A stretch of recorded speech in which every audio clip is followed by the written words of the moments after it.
حاضرین جمعہ السلام علیکم ورحمۃ اللہ وبرکاتہ۔ الحمد للہ وکفی وسلام علی عبادہ الذین اصطفی، اما بعد فاعوذ باللہ من الشیطان الرجیم، بسم اللہ الرحمن الرحیم۔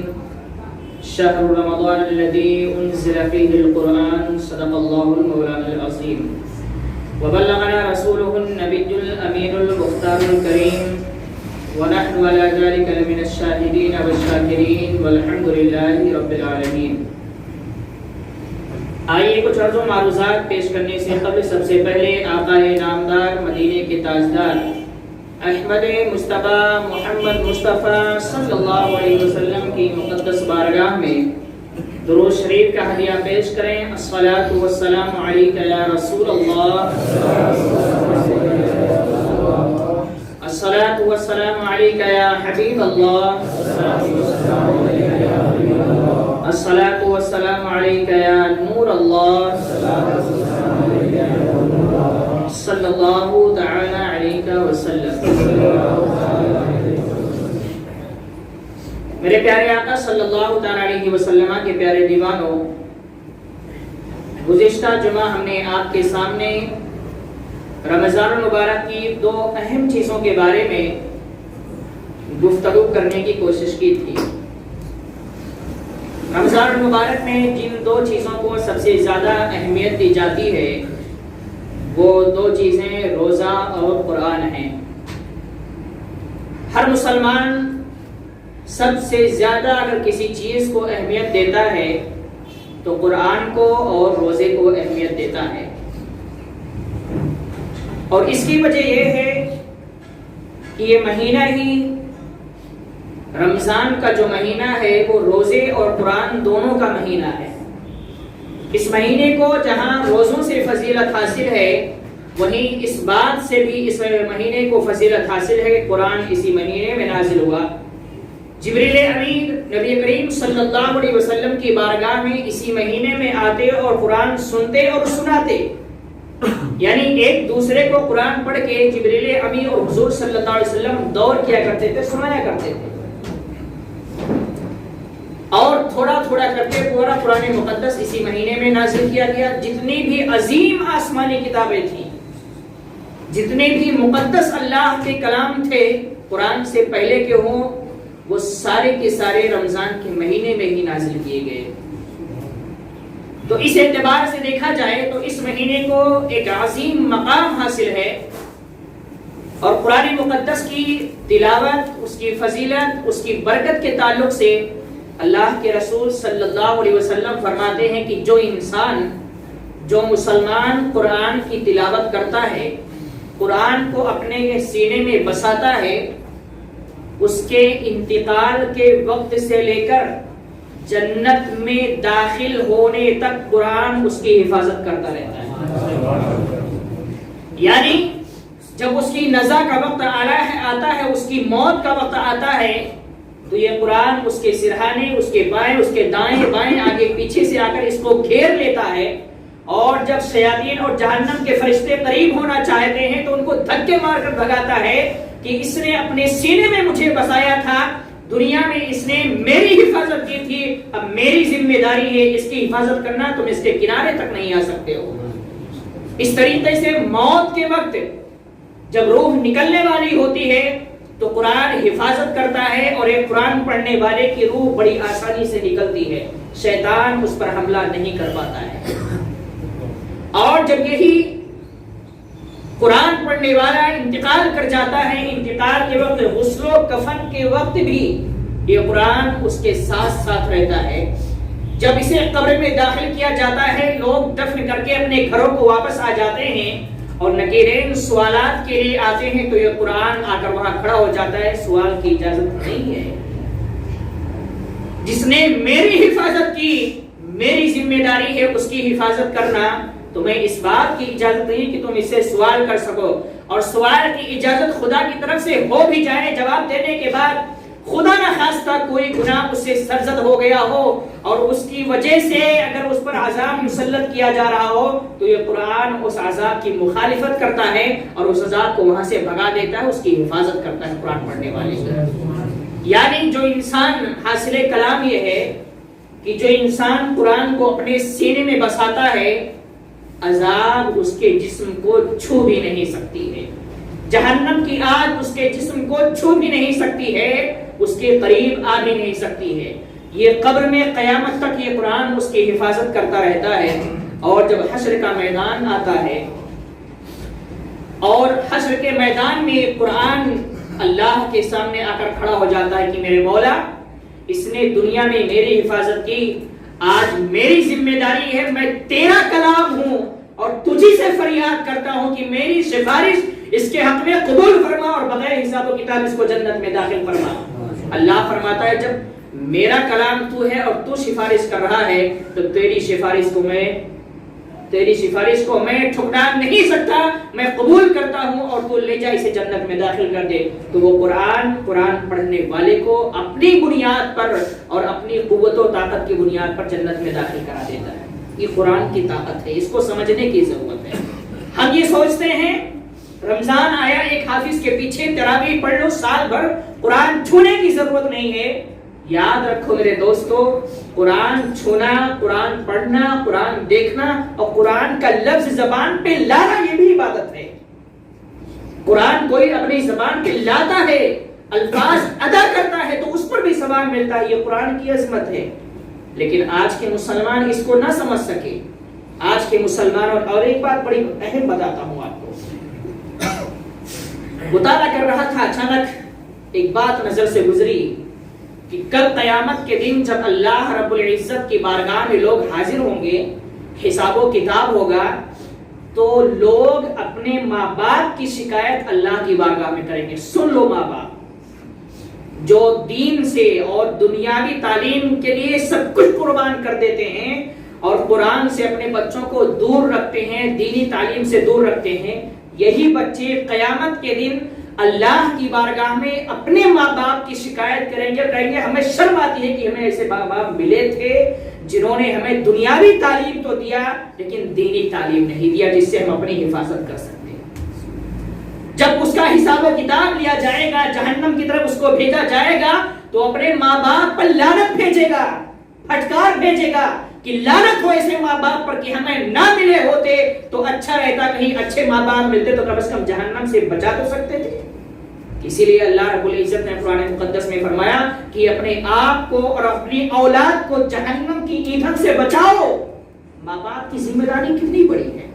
ہم نے دنیاوی تعلیم کے لیے سب کچھ کر دیا لیکن ایک مرتبہ نازنہ ہمارا بچہ ختم نہ کر سکا پورا قرآن۔ یہ حالات مسلمانوں کے ہیں اور پھر بھی سینہ پھولا ہوا ہے کہ 50,000 کما رہا ہے، 1 لاکھ کما رہا ہے، انجینئر ہے 1.5 لاکھ کما رہا ہے، فلاں نوکری لگ گئی 2 لاکھ کما رہا ہے، یہ ساری چیزیں کما رہا ہے۔ آج تمہیں پیسے اچھے لگ رہے ہیں لیکن جس وقت ہماری اولاد کی روحیں ہمارے جسم کا ساتھ چھوڑیں گی وہ یہ 2 لاکھ 1.5 لاکھ 1 لاکھ سب دھرے کے دھرے رہ جائیں گے۔ جو تمہارا بیٹا نیک عمل کیا ہوگا وہی جانے والا ہے اس کے ساتھ، اور ہم نے اگر اپنے بچوں کو نیک بنایا ہے تو وہی جانے والے ہیں ہمارے ساتھ، یہ نوکریاں نہیں جانے والی ہیں۔ اسلام کسی بھی نوکری کا مخالف نہیں ہے، جو بھی جائز کام ہے بالکل کیا جائے، اور اسلام تو یہاں تک کہتا ہے کہ ہر آدمی یہ کوشش کرے کہ وہ غریب نہ رہے، امیر بننے کی کوشش کرے، لیکن امیر بننے کا طریقہ اسلام الگ بتاتا ہے۔ وہ امیر نہیں کہ اگر تھوڑا سا پیسہ ہاتھ میں آ گیا تو پڑوسی کو دبا دو، کمزوروں کو گالیاں دو، کمزوروں کو مارو پیٹو، یہ امیری اسلام قبول نہیں کرتا ہے۔ وہ امیری اسلام قبول کرتا ہے کہ کروڑوں میں کھیلو، جائز طریقے سے اس کا استعمال کرو اور اللہ کی راہ میں جائز طریقے سے اس کو خرچ کرو۔ اس امیری کو اسلام قبول کرتا ہے اور اس امیری کو سلام کرتا ہے، اور یہ امیری انسان کو جنت میں بھی لے جائے گی۔ لیکن وہ امیری جو پیسہ آتے ہی سینے کو پھلا دے کہ اب ہمارے برابر کوئی نہیں ہے، وہ امیری تو سیدھے جہنم کا راستہ بنا دیتی ہے۔ تو میرے دوستوں میں یہ عرض کر رہا تھا کہ قرآن کی تعلیم سے دور رہنا یہ ماں باپ کے لیے بھی جہنم کا سامنا کرنا پڑے گا اور اولاد کو خود بھی کرنا پڑے گا۔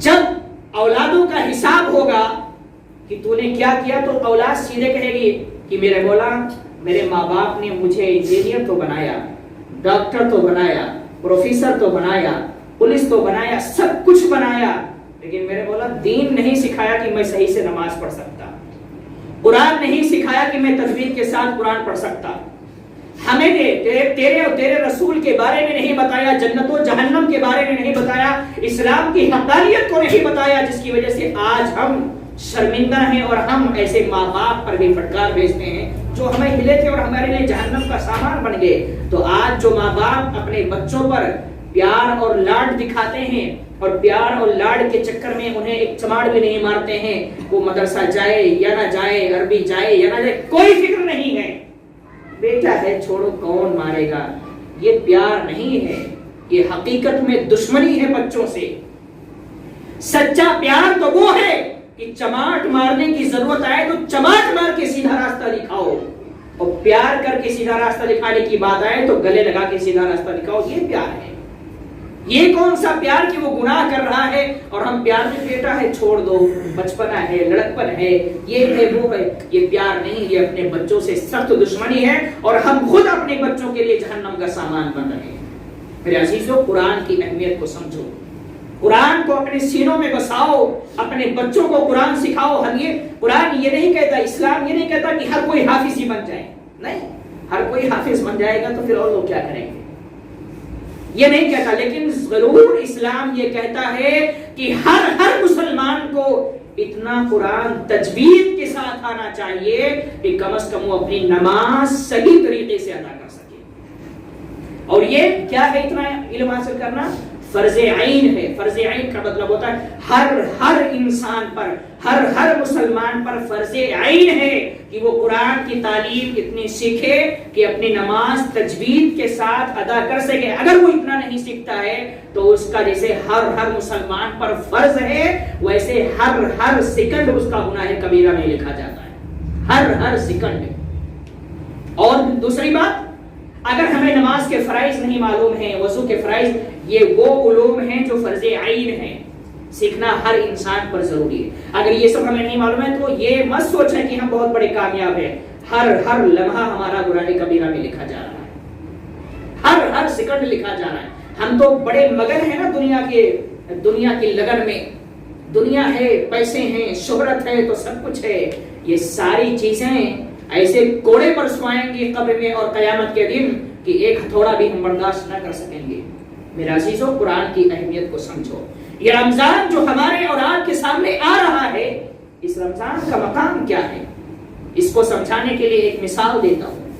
جب ہمارے اور آپ کے گھر پہ کوئی مہمان آتا ہے تو اس کا استقبال آپ کیسے کرتے ہیں؟ آپ کے پاس پیسہ ہو یا نہ ہو، قرض لے کر آنا پڑے، لیکن اس کی خدمت کے لیے، اس کے استقبال کے لیے کہ بے عزتی نہ ہو جائے، اچھے سے اچھا کھانا، اچھے سے اچھا ناشتہ، کولڈ ڈرنک، عجیب چیزیں ہم دسترخوان پہ سجاتے ہیں تاکہ یہ باہر جائے تو ہماری تعریف کرے کہ فلاں کے گھر گیا تھا، بڑی عزت ہوئی۔ ایک دنیاوی مہمان آتا ہے، ہم اس کا استقبال کرتے ہیں۔ یہ رمضان جب مہمان بن کے آتا ہے تو دنیاوی مہمان بن کے نہیں، یہ اخروی مہمان بن کے آتا ہے، اور یہ آتا ہے تو ہماری دنیا اور آخرت دونوں کو سنوارنے کے لیے آتا ہے۔ ایک دنیاوی مہمان جو ہمارا رشتہ دار ہو، ہمارا دوست ہو، ہمارا فرینڈ ہو، ہمارا ساتھی ہو، اس میں اور رمضان کی مہمانیت میں فرق یہ ہے کہ جب ایک دنیاوی مہمان آتا ہے تو ہمارا جیب خالی کراتا ہے، لیکن رمضان آتا ہے تو پورا رمضان دبا کے کھلاتا ہے اور جاتا ہے تو اپنی برکتیں چھوڑ کر جاتا ہے کہ لو سال بھر کھاتے رہو۔ یہ رمضان کا فیضان ہے، سمجھو اس کو، سمجھو اس کو۔ کیا حکمت ہے کہ اگر عام دنوں میں انسان بھوکا رہے تو دبلا ہو جاتا ہے، لیکن رسول اعظم فرماتے ہیں رمضان کے روزے رکھو گے، دن بھر بھوکے رہو گے، پھر بھی تمہاری صحت بنتی چلی جائے گی، تم دبلے کبھی نہیں ہو سکتے، کمزوری نہیں آ سکتی ہے۔ کیا کرشمہ ہے اس رمضان کا، کیا مہمانیت ہے اس رمضان کی کہ جب یہ آتا ہے تو بہت ساری چیزیں دے کر جاتا ہے۔ پورے رمضان غریب سے غریب آدمی دسترخوان جب سجاتا ہے تو ایسے فروٹ سجاتا ہے کہ وہ سال بھر بیچارہ دیکھ بھی نہیں پاتا ہوگا، لیکن رمضان میں جو برکتیں اللہ اسے عطا فرماتا ہے بڑی خوشی کے ساتھ ایک غریب آدمی بھی اچھے سے اچھا کھانا کھاتا ہے, اچھے سے اچھا افطاری کرتا ہے. اور پورے رمضان, یہ رمضان کا مہینہ ہمیں کھلاتا ہے. دوسرا مہمان آتا ہے تو کھاتا ہے اور چلے جاتا ہے, لیکن جب یہ مہمان بن کے آتا ہے تو کہتا ہے میں کھانے نہیں آیا ہوں, میں کھلانے آیا ہوں. کھاؤ دبا کے, اور جتنا کھاؤ گے اتنے فائدے میں رہو گے. اور جب 29 رمضان کو یا 30 رمضان کو عید کا چاند نظر آتا ہے, یہ رمضان رخصت ہوتا ہے, تو اپنی برکتیں لے کے نہیں جاتا, اپنی برکتیں چھوڑ کے جاتا ہے. کہ جو ہم نے رمضان پر کھلایا ہے اس کی برکتیں چھوڑ کر جا رہا ہوں, اس کی حفاظت کرنا ہے تو اگلے سال پھر میں مہمان بن کے آؤں گا. حفاظت کرو گے تو مہمان بن کے آئے گا. اور جو لوگ رمضان کے روزے چھوڑ دیتے ہیں, اس کی توہین کرتے ہیں, یہ رمضان جب جاتا ہے تو اس پر لعنت بھیجتے ہوئے جاتا ہے, لعنت اور پھٹکار بھیجتے ہوئے جاتا ہے. بہت سارے مسلمان ایسے ہیں جو اٹھے کٹھے صحت مند ہیں, اللہ جانے انہیں کس چیز کا غرور ہے, ہمیں نہیں پتا. دولت کا غرور ہے یا شہرت کا غرور ہے یا طاقت کا غرور ہے, نہیں پتا, لیکن وہ رمضان کے روزے نہیں رکھتے ہیں. کس گھمنڈ میں وہ مبتلا ہیں یہ ہمیں اور آپ کو نہیں پتا, لیکن ان کا گھمنڈ 1 منٹ میں ٹوٹے گا جس وقت ان کی روح نکلے گی. جس وقت ان کا انتقال ہوگا اس وقت ان کا گھمنڈ ٹوٹ جائے گا, اور قبر میں جانے سے پہلے ہی گھمنڈ ٹوٹ جاتا ہے. بات یاد رکھنا, ہر انسان کے آگے کا مقام اس کی موت کے وقت ہی دکھا دیا جاتا ہے. نیک ہے تو آگے کی منزلیں کیا ہوگی اشارہ مل جاتا ہے, اور اگر برا ہے گنہگار ہے تو آگے عذاب ملے گا کہ کیا ملے گا وہ بھی موت کے وقت, روح نکلنے کے وقت ہی دکھا دیا جاتا ہے. اسی وقت سے اس کے لیے قیامت شروع ہو جاتی ہے.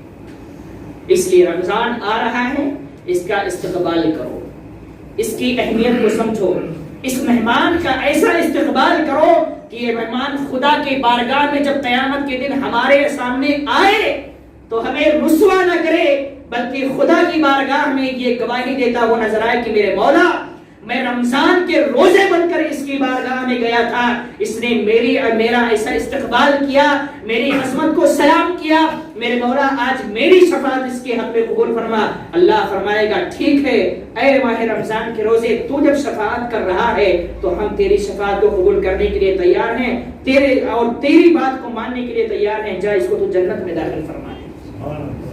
یہ رمضان کا مقام ہمیں سمجھنے کی ضرورت ہے. رمضان کے روزے اور قرآن کی تلاوت, ان چیزوں کو اہمیت دیجیے. رمضان کو ضائع مت جانے دیجیے. پورا مہینہ 11 مہینہ تو آدمی پتہ نہیں کیا کیا کرتا ہے.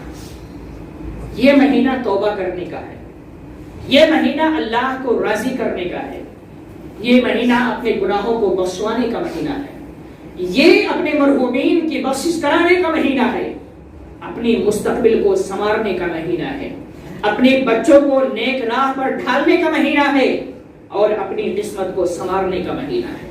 میرے عزیزوں, اس کی اہمیت کو سمجھو, اس کی عظمت کو سمجھو, مت ضائع جانے دو اس ماہ کو. یہ آتا ہے تو بڑے خوش نصیبوں کو ملتا ہے, ورنہ پتہ نہیں کہ آج ہم یہاں بیٹھے ہیں کل شام تک ہم میں سے کوئی رہے یا نہ رہے. اسی لیے میں بارہا کہتا ہوں کسی چیز پر غرور نہیں کرنا چاہیے. دولت ہو, شہرت ہو, طاقت ہو, کوئی بھی چیز ہو, غرور نہیں کرنا چاہیے. پتہ نہیں کب ہماری روح ہمارا ساتھ چھوڑ جائے. غرور کس چیز کا ہے؟ جب ہمارا جسم اور ہمارے روح کا تعلق ختم ہوتا ہے تو غرور دنیا میں دھرا رہ جاتا ہے, اس کا عذاب ہمیں قبر میں ملتا ہے. کیا فائدہ ہے؟ الیس فی جہنم مثوی للمتکبرین, اللہ نے تو اعلان فرما دیا گھمنڈ کرنے والوں کا ٹھکانہ سیدھے جہنم. نہیں بچ سکتے. اگر ہمارے دل میں یہ خیال آ گیا کہ میرا بیٹا 1 لاکھ کماتا ہے, فلاں کا 50, وہ میرے سامنے کھڑا ہونے کے لائق نہیں ہے, تو یہ گھمنڈ ہے. اگر ہمارے دل میں یہ خیال آ گیا کہ میرا پڑوسی کم کماتا ہے, میں زیادہ, وہ میرے برابر نہیں ہے, یہ گھمنڈ ہے. اگر ہمارے دل میں یہ خیال آ گیا کہ میرے 3-4 بچے ہیں, میرے پاس طاقت ہے, اس کے 2-3 بچے ہیں, لڑائی جھگڑا ہوا دبا کے پیٹ دیں گے, یہ گھمنڈ ہے. گھمنڈ کا مطلب کیا ہے؟ کسی بھی چیز میں اپنے آپ کو بڑا ثابت کرنا اور کسی کو چھوٹا ثابت کرنا, کسی کو گھمنڈ کہا جاتا ہے. اب وہ کسی بھی چیز کے تعلق سے. میرے عزیزوں, لاسٹ میں آخری میں یہی کہوں گا کہ رمضان کی اس مہینے کی فضیلت اور برکت کو ضائع مت جانے جو، اس کی اہمیت کو سمجھو. ایک مسئلہ، وقت نکلتا جا رہا ہے، غور سے سماعت کر لیں. بہت سارے لوگوں نے سوال کیا کہ شوگر اور ڈائبٹیز کے جو مریض ہیں ان کے روزے کا کیا ہوگا، روزہ رکھیں گے تو طبیعت بگڑ سکتی ہے نہیں بگڑ سکتی. دیکھیے، یہ فیصلہ ہم اور آپ نہیں کر سکتے، اس کو سمجھنے کی ضرورت ہے. روزہ فرض عین ہے، اور اس تعلق سے جو معاملات ہوتے ہیں وہ معاملات کو اسلام ڈاکٹر پر چھوڑتا ہے، کسی مولانا کسی مفتی پر نہیں چھوڑتا. مولانا مفتی فتویٰ دے گا لیکن فیصلہ ڈاکٹر کے حساب سے ہوگا. جس ڈاکٹر کے پاس علاج جاری ہے اس سے مشورے لیے جائیں گے کہ اگر وہ سحری کے ٹائم دوا کھاتا ہے، جو بھی چیزیں ہیں کھانے پینے کی وہ کھاتا ہے اور شام تک بھوکا رہتا ہے، 1-2 روزہ رکھ کے اس کو اندازہ لگانا پڑے گا کہ اس سے اس کو فائدہ ہوتا ہے یا اس کی طبیعت زیادہ بگڑتی ہے. اگر روزہ رکھ کے سحری میں دوا کھا کے یا سحری میں انجیکشن لینا پڑے تو یہ بھی مسئلہ. انجیکشن لے کے بھی اگر دن بھر وہ گزار سکتا ہے تو روزہ چھوڑنے کی اجازت نہیں ہے، کسی کو بھی نہیں. اگر کوئی ایسا شخص ہے، یہ پہلا مسئلہ ہوا کہ دوا وغیرہ لینے کے بعد اگر گزار سکتا ہے کسی طریقے سے مغرب تک تو روزہ چھوڑنے کی اجازت نہیں ہے، اس کو روزہ رکھنا ہے. یہ ڈاکٹر کے مشورے سے ہوگا. ڈاکٹر بھی اور خود مریض بھی 1-2 روزہ رکھ کر اس کا اندازہ لگائیں گے. ڈاکٹر بھی ڈائریکٹ فیصلہ نہیں کر سکتا کہ نہیں تم بیماری پڑ جاؤ گے. وہ بھی 1-2 روزہ رکھ کے اندازہ لگائے کہ بھائی روزہ رکھنے کے بعد اس کی طبیعت بگڑ رہی ہے یا چل سکتا ہے. اگر طبیعت بگڑ رہی ہے یعنی روزہ رکھنے پہ زیادہ معاملات خراب ہو رہے ہیں تو پھر شریعت یہ کہتی ہے کہ اس وقت وہ روزہ چھوڑ سکتا ہے، اس وقت. لیکن اس کے بعد جیسے ہی اس کے حالات سدھریں گے، وہ رمضان کا مہینہ ہو یا نہ ہو، پورے سال میں کبھی بھی حالات سدھریں گے، اس کو اس کی قضا کرنی پڑے گی. چھٹکارا نہیں ہے، قضا کرنی پڑے گی. یہاں تک مسئلہ ہے کہ اگر ابھی جیسے گرمی کا مہینہ ہے، اب جو بیمار لوگ ہیں یا جس طرح کی بھی پریشانی ہے، روزہ رکھتے ہیں تو گرمی میں انہیں زیادہ تکلیفیں ہوتی ہیں، بیماری بڑھنے کا اندیشہ ہے، تو ابھی چھوڑ دیں گے. لیکن ٹھنڈی کا موسم آئے گا تو اس میں انہیں قضا کرنی ضروری ہو. یہ وہ لوگ ہیں کہ ان کو پوری جب تک وہ زندہ ہیں یہ دیکھنا رہے گا کہ کب ان کے حالات سدھرتے ہیں. جیسے ہی حالات سدھریں گے اور یہ حیثیت ہوگی کہ روزہ رکھ سکتے ہیں، ان کو روزہ رکھنا فرض ہو جائے گا، رکھنا پڑے گا. کوئی ایسا مریض ہے جو اتنا بیمار ہے کہ مرتے دم تک وہ ستھرا ہی نہیں. جیسے بہت سارے لوگ ہوتے بیمار پڑ جاتے بیچارے تو وہ بستر بستر بستر بستر اسی حالت میں چلے جاتے. تو کوئی ایسا مریض ہے کہ وہ اتنا بیمار ہے کہ کبھی اس کے حالات سدھرے نہیں، یعنی روزہ رکھنے کی حالت کبھی اس کی ہوئی ہی نہیں، اس کی طبیعت ہمیشہ بگڑی رہی اور زیادہ بگڑی رہی کہ روزہ رکھتا تو اور بگڑ جاتی، اور اسی حالت میں اس کا انتقال ہو گیا، اسے روزہ رکھنے کا موقع نہیں ملا. تو اب اس کے لیے فدیے کا حکم ہے. وہ بھی فدیہ کب؟ مرنے کے بعد. اگر مرنے سے پہلے تک وہ روزہ رکھ سکتا ہے کسی بھی صورت میں تو رکھے گا، نہیں رکھ سکا اور انتقال کر گیا تو اب وہ وصیت کر دے انتقال کے وقت، یا اس کے جو اہل و عیال ہیں، بال بچے ہیں، وہ ان کے روزوں کے حساب سے 30 روزے یا جتنے بھی روزے چھوٹیں گے ان کا فدیہ لے لیا. فدیے کی رقم وہی ہے جو صدقہ فطر کی رقم ہے. 2 کلو 47 گرام گیہوں، اس کی مقدار جو مارکیٹ میں ہو اس کے حساب سے 1 روزے کا فدیہ دے دینا ہے. اور صرف فدیہ دینے سے چھٹکارا یہ اللہ کے ذمہ کرم میں ہے کہ وہ معاف کرے گا یا نہیں معاف کرے گا. بہرحال فدیہ دینے سے ہمارے اسلاف، ہمارے فقہاء نے لکھا ہے کہ اللہ کی رحمت سے امید ہے کہ اللہ معاف فرما دے گا، کیونکہ جب اس کی حالت ایسی ہوئی نہیں کہ وہ روزہ رکھ سکتا تھا تو اس کے پاس اور کوئی چارہ نہیں رہ گیا تھا. تو جو لوگ یا جن کے ماں باپ اس طرح کی بیماریوں میں ہیں وہ یہ مسئلہ سمجھ لیں اور اپنے ڈاکٹر سے پہلے مشورہ کریں. ڈاکٹر کے مشورے کے حساب سے اگر روزہ رکھ سکتے ہیں تو رکھیں، نہیں رکھ سکتے ہیں ڈاکٹر کہتا ہے کہ زیادہ معاملات خراب ہو سکتے ہیں تو چھوڑ سکتے ہیں. حالات جب بھی سدھریں گے تو روزہ رکھنا پڑے گا، اور نہیں سدھرے اسی حالت میں انتقال ہو گیا تو ان کے بال بچوں سے گزارش ہے کہ ان کے نام سے ضرور فدیہ دے دیں. اللہ رب العزت ہم سب کو ماہ رمضان کی فضیلت و برکت سے مالا مال فرمائے، اور اس مقدس مہینے میں ہم سب کو زیادہ سے زیادہ عبادتیں ریاضتیں کرنے کی توفیق عطا فرمائے. وما علینا الا البلاغ. السلام علیکم ورحمۃ اللہ وبرکاتہ.